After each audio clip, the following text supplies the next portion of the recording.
नमस्ते। आज हम भारतीय उपमहादेश के प्राचीन इतिहास की धारा पाठ में आगे की ओर बढ़ेंगे। पाठ को आगे बढ़ाने से पहले पिछले क्लास में कराए गए अध्याय के आधार पर मैंने आप लोगों को कुछ प्रश्न दिए थे। उसके उन प्रश्नों के उत्तर पर एक छोटी सी चर्चा करेंगे।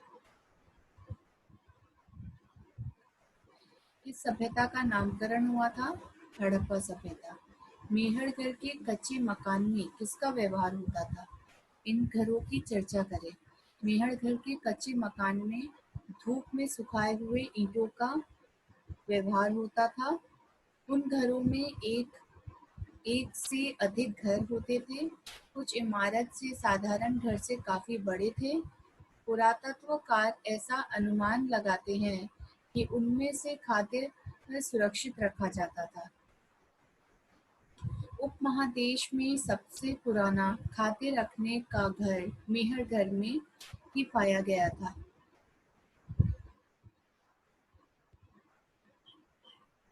1912 ईसा पूर्व में हड़प्पा और 1922 ईसा पूर्व में मोहनजोदड़ो केंद्र में दो आविष्कार किए गए। ये दोनों ही केंद्र सिंधु घाटी में हैं, इसलिए आरंभ में इस सभ्यता का नाम सिंधु सभ्यता था। लेकिन बाद में सिंधु घाटी के बाहर भी इस सभ्यता के बहुत सारे केंद्र की खोज मिली है। उन सभी केंद्रों को सिंधु नदी की घाटी का केंद्र कहना उचित नहीं है। फलस्वरूप हड़प्पा के नाम पर ही इस सभ्यता का नाम हड़प्पा सभ्यता हुआ, क्योंकि वहां पर इस सभ्यता के प्रथम केंद्र का आविष्कार हुआ था। इसके अलावा हड़प्पा ही इस सभ्यता का सबसे बड़ा केंद्र था। हड़प्पा सभ्यता प्रायः इतिहास युग की सभ्यता रही, क्योंकि हड़प्पा सभ्यता के लोग लिखना नहीं जानते थे, लेकिन उस लिखावट को आज भी नहीं पढ़ा जा सका है। इसलिए पुरातत्व के ऊपर ही हमें निर्भर करके हड़प्पा सभ्यता के इतिहास को जानना पड़ता है। इस सभ्यता के लोग तांबा और ब्रॉन्ज धातु का प्रयोग जानते थे, इसलिए इसे तांबा और ब्रॉन्ज युग की सभ्यता कहा जाता है। तांबा ब्रॉन्ज युग की सभ्यता में हड़प्पा सभ्यता ही सबसे बड़ी सभ्यता थी। ईसा पूर्व 2600 से ईसा पूर्व 1800 तक हड़प्पा सभ्यता के विकास का समय है, लेकिन पूरी तरह से ईसा पूर्व 3000 से ईसा पूर्व 1500 तक इस सभ्यता की समय सीमा मानी जाती है। आगे इस चित्र में आप देख सकते हो कि हड़प्पा सभ्यता में मनुष्यों ने किस प्रकार स्थायी रूप से जब रहने की व्यवस्था की जरूरत का अनुभव किया, तो उन्होंने किस प्रकार अपने घरों की रचना की। घरों की बनावट को देखकर ये अंदाजा लगाया जा सकता है कि उस समय के लोगों की रुचि कलाकृतियों में बहुत ही अच्छी थी और वे बहुत ही अच्छे कलाकार थे।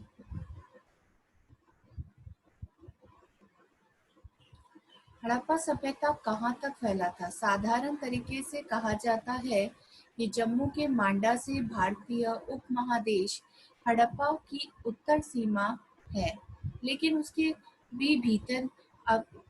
भी उत्तर में अफगानिस्तान के एक प्राचीन क्षेत्र में हड़प्पा सभ्यता के कुछ लक्षण देखे गए हैं।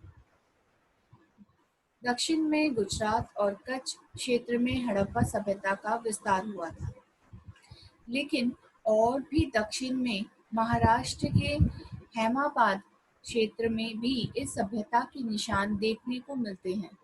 हड़प्पा सभ्यता की पश्चिमी सीमा वर्तमान में पाकिस्तान के बलूचिस्तान तक फैली हुई थी। वहां पर दो महत्वपूर्ण प्राचीन क्षेत्र का आविष्कार किया गया था। पूर्व की ओर हड़प्पा सभ्यता के चिन्ह आलमगीर तक मिले हैं। यह क्षेत्र पूरी तरह से दिल्ली के पूर्व की ओर है।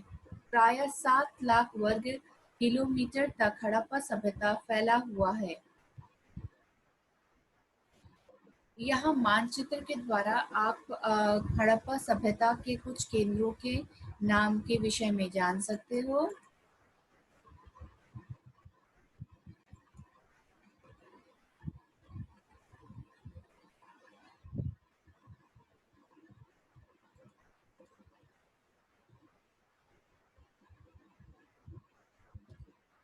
अब हम आगे बढ़ते हैं नगर परिकल्पना। उनकी नगर परिकल्पना कैसी थी?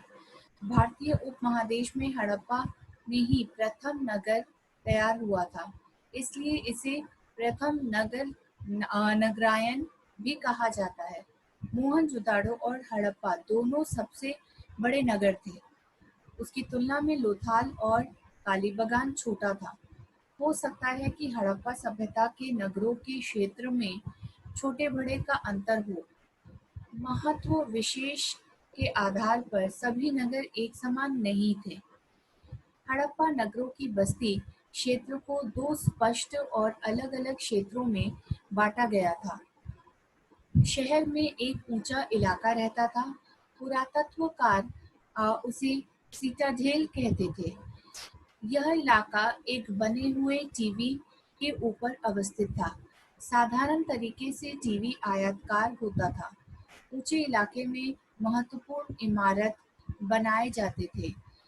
इन सब इमारतों में साधारण लोग नहीं रहते थे। नगर की प्रधान बस्ती का इलाका ऊंचे स्थानों पर ही होता था। उन अंचलों के इमारत में अधिकांशतः रहने के घर होते थे। ऊंचे इलाके का नगर प्राय उत्तर पश्चिम की ओर रहता था। निची बस्ती का इलाका पूर्व अथवा दक्षिण पूर्व भाग की ओर रहता था। एकमात्र चान्होदोड़ो में किसी प्रकार का सिटाडेल नहीं था। सिटाडेल क्षेत्र ऊंची दीवार देकर घिरा रहता था।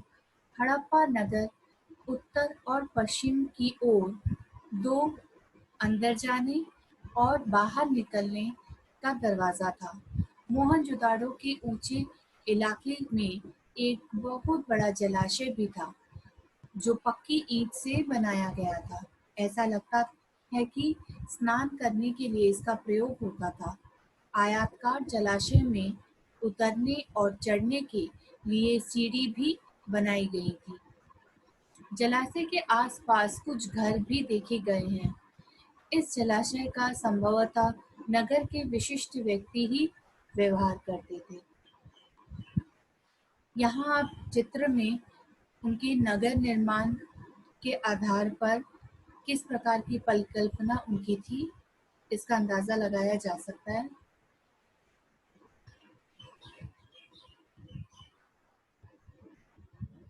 बहुत ही कलात्मक ढंग से इन्होंने हर आकृति को बनाया था।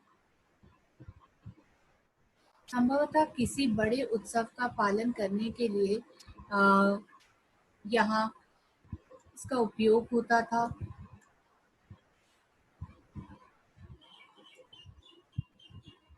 धोलाबिया नगर के सिटाडेल इलाके में एक जलाशय भी देखा गया।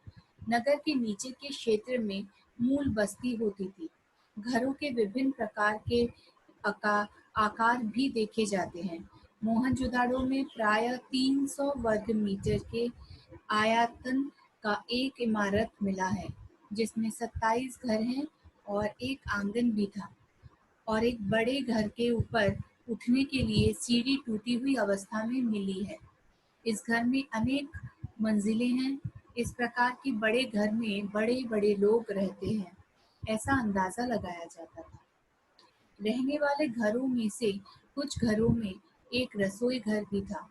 ऐसा लगता था कि इस घर के निवासी का एक ही रसोई घर था। हो सकता है हड़प्पा सभ्यता में संयुक्त परिवार हो। छोटे घरों को देखकर ऐसा लगता था कि उन घरों में गरीब लोग ही रहते थे। इससे यह अनुमान लगाया जा सकता है कि हड़प्पा नगर के जीवन में धनी-गरीब का भेदभाव था।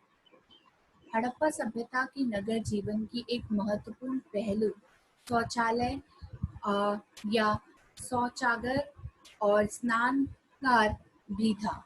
इससे यह पता चलता है कि नगर प्रायः साधारण तरीके से स्वच्छ था।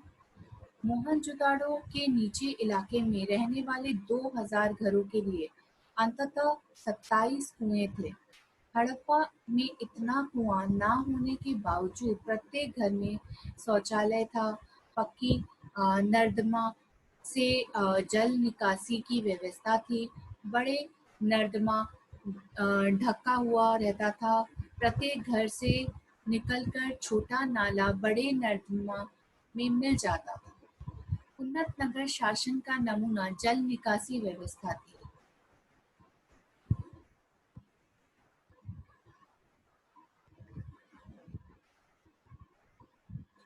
शहर के नीचे के इलाके में यातायात के लिए उपयोगी सड़कें थी। मोहनजोदाड़ो और हड़प्पा में काफी चौड़ा एवं पक्के रास्ते देखे गए। यह रास्ता साधारण तौर पर उत्तर-दक्षिण की ओर गया था, तुलनामूलक कम चौड़ा रास्ता और पतली गलियां पूर्व-पश्चिम की ओर थीं।